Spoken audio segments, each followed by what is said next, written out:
This video and the next are very different from the rest of this Sex in the Workplace deck in that we go past the professional into the personal by confronting you with two very inconvenient truth bombs about your office romance. So buckle up. Up till now, through all the havoc your office romance was causing all around you, at the office, and with all the rising tensions between you and your coworkers and you and your boss, you had one personal silver lining going for you. And to offset this professional entanglement, the fact that you and your schmoopy were a united front, a loving unit of two, facing it all together.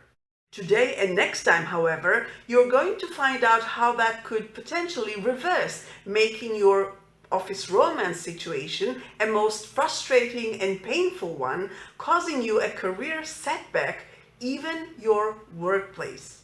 How so? Well, we're going to see what happens if you're both equally driven, and it's not going to be lackluster or wishy-washy. We're going straight for the jugular by forcing you to entertain two unsettling yet very realistic prospects. The first is a clash between your personal life, i.e. your office romance, and your professional life, i.e. your promotion and pay raise aspiration.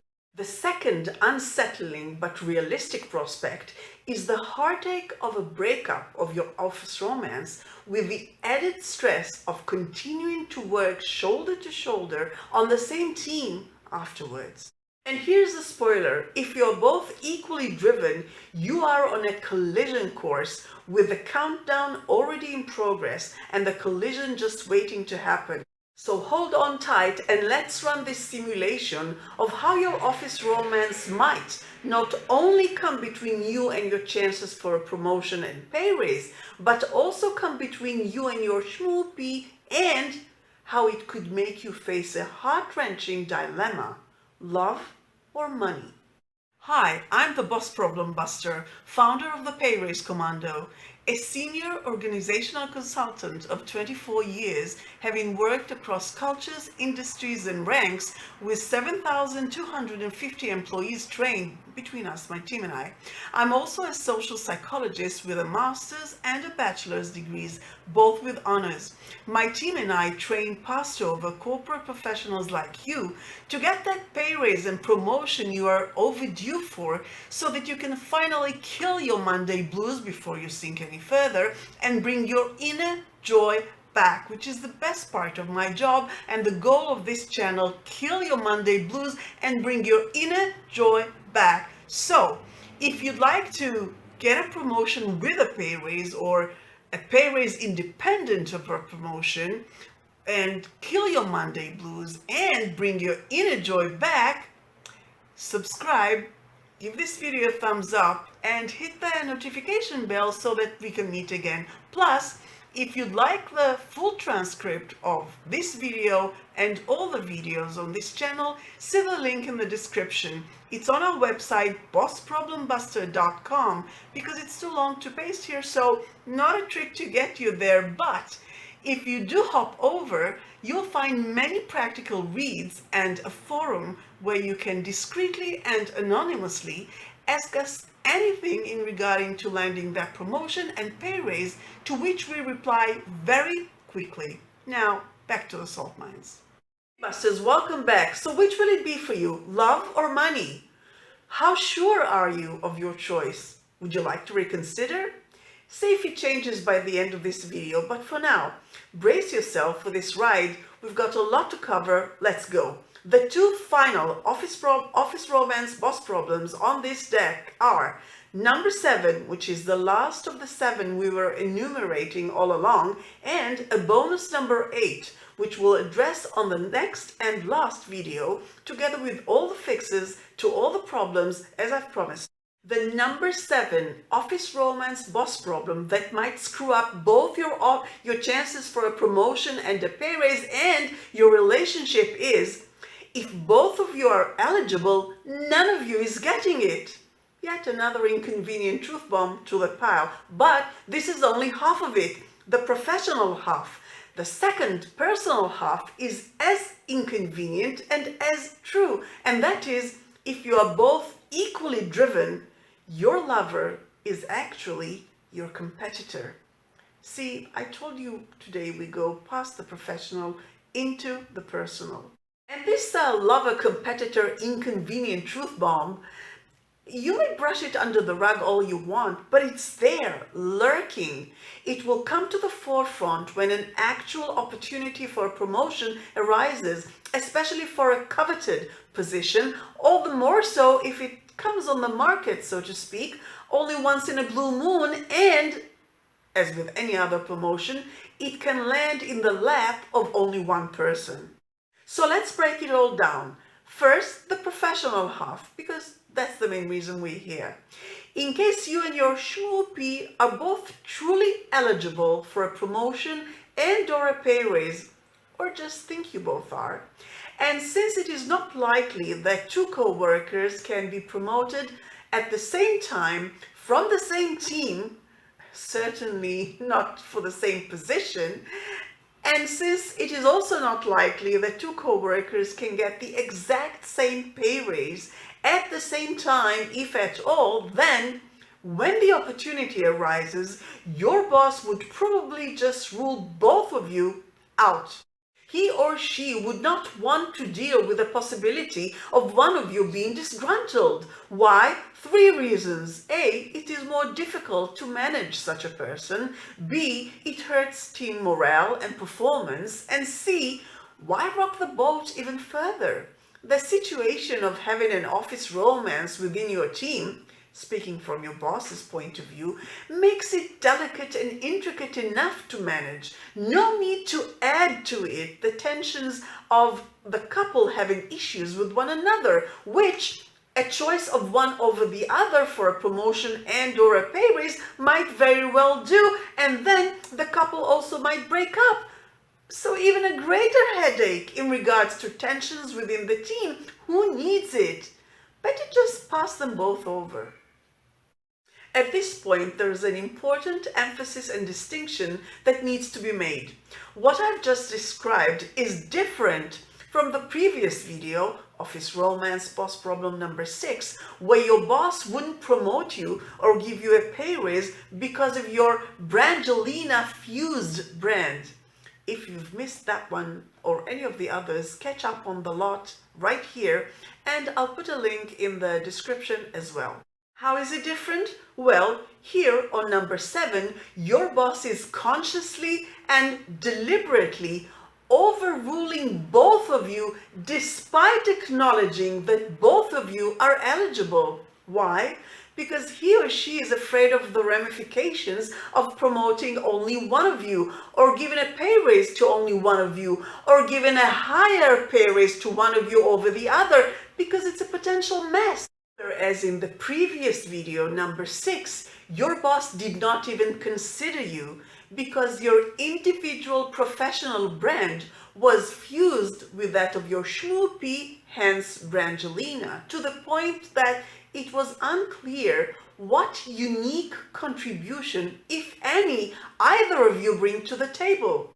So here on number 7, you are a contender who gets disqualified because of your office romance, whereas in the previous video, number 6, you were not even a contender because of your office romance. I could have been a contender. I could have been somebody. Marlon Brando on the waterfront, 1954. My Remington Steele syndrome just kicked in again. Forgive me. It's on a Tourette's level by now. It's a condition, what can I say? Just have mercy on my soul and let's move on.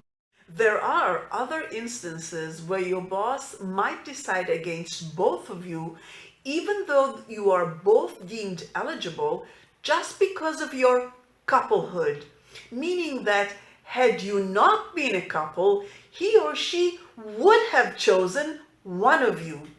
Those instances are any kind of downsizing, which is, as we all know, corporate for firing. I can't stand corporate euphemisms. I prefer clear, direct speech. I find it more truthful and respectful whenever dealing with adult, hopefully intelligent people. Anyway, such firing could be the result of any substantial shock to the business, be it internally driven because of losing a big account, the company's product or service becoming obsolete, and so forth, or externally driven, such as a national recession or even a depression, or worse yet, a global one, or all of the above. Say your boss is putting together that infamous list of who's going to get fired, the list on which, by the way, he will find himself soon after, he or she. Here, once again, if it is impossible to accommodate both of you, he or she will prefer to sack both of you. Why? Because why add to the already brewing tensions by keeping only one of you and potentially having that one be resentful and disgruntled because Schmoopy was sacked? Thus, in such an instance, your couplehood will have not only hindered your promotion and pay raise, but actually rendered you both unemployed. Which does not mean it's not worth it for you. As always, I'm just laying the facts before you as nobody else will, so that you can be aware of all the risks and make an informed decision. Look, obviously true love, if this is what you and Schmoopy have, is worth a lot for most people. Of course, it is more sustainable when you can put food on the table than when you can't, but hey, you do you. Which reminds me, I've always differed with the otherwise heavenly Wesley when he says to Buttercup, the prince's bride, duh, after he asks her why she didn't wait for him, and she says, well, you were dead, to which he replies, death cannot stop true love. Yeah, well, you know what, Wesley? Maybe death cannot stop true love, but we all know life sure as hell can and does every day of the week, every year on the calendar, and has been doing so ever since humankind has begun. So, I'm just infusing some reality checks here. I'm sure you appreciate it. Me blowing up all your hopes and dreams regarding your office romance. You're welcome. But hey, again, to each their own. It's all good. Which brings us to the second half of the number 7 and final, except for the bonus next time. So the second half of the number 7 Office Romance Boss Problem, which is the personal one. Up till now, we saw the professional half of number 7, which was if both of you are eligible, none of you is getting it. Now it's time for the personal half. And here, the inconvenient truth bomb is, if you are both equally driven, your lover is actually your competitor. Why? Because as we've seen in the first half, it's never going to be both of you for that promotion. And as we've seen in the previous video, there are usually not that many relevant promotions to go around. At any given time, mostly it's one at a time, just one at a time. So it's a zero-sum game between the two of you, even if you don't mean it to be. Now, in regards to pay raises, it's also tricky, but somehow less so. Pay raises and bonuses can be given to multiple employees from the same team simultaneously. Still, even here, you as a couple are not out of the fire swamp, I can't help it, or the woods, if you will, of petty jealousy and resentment between lovers, which is very human and natural actually, because those pay raises would not usually be exactly the same amounts for both of you. Or if you are both eligible, but not completely equally so, say you are slightly better than your Schmoopy, professionally speaking, and say you are both getting a pay raise. Is yours going to be higher as it should be? No. Your boss would rather lower your raise to match your schmoopy's decidedly lower raise. Your boss might have given you a higher pay raise than your schmoopy's had you not been a couple, but since you are, he or she would, again, prefer not to rock your couplehood boat by potentially invoking said jealousy and resentment between you two.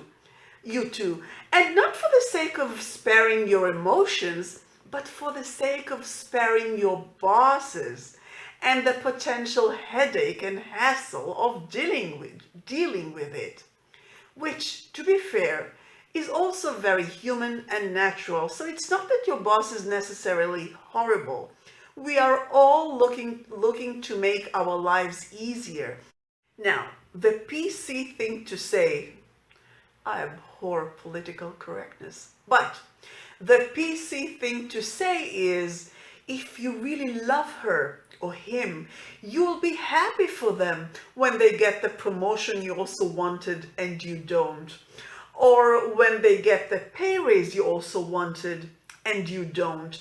Or when they get a pay raise which is higher than the one you got, which with you thinking you deserved the same at least.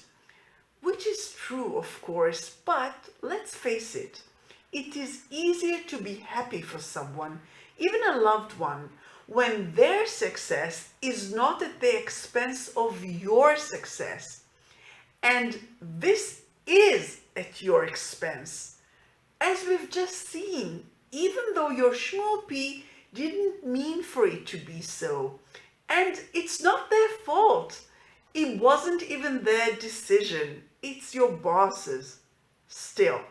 Indeed, your office romance is more likely than not to cost you on all fronts, both the professional fronts, the promotion one and the pay raise one, and the personal front, i.e. your relationship with schmoopy. A lot of food for thought. So let's wrap it up here.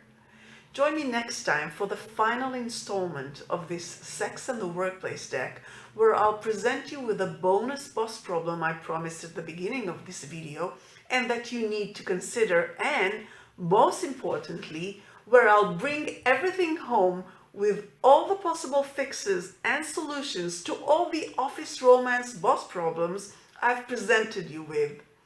Be sure to check it out here, and as always, I'll leave a link in the description as well.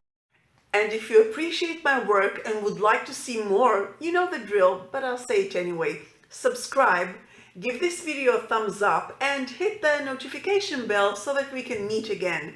And until then, go back to work. You know I can't help you get that promotion and pay raise if you don't actually do the job.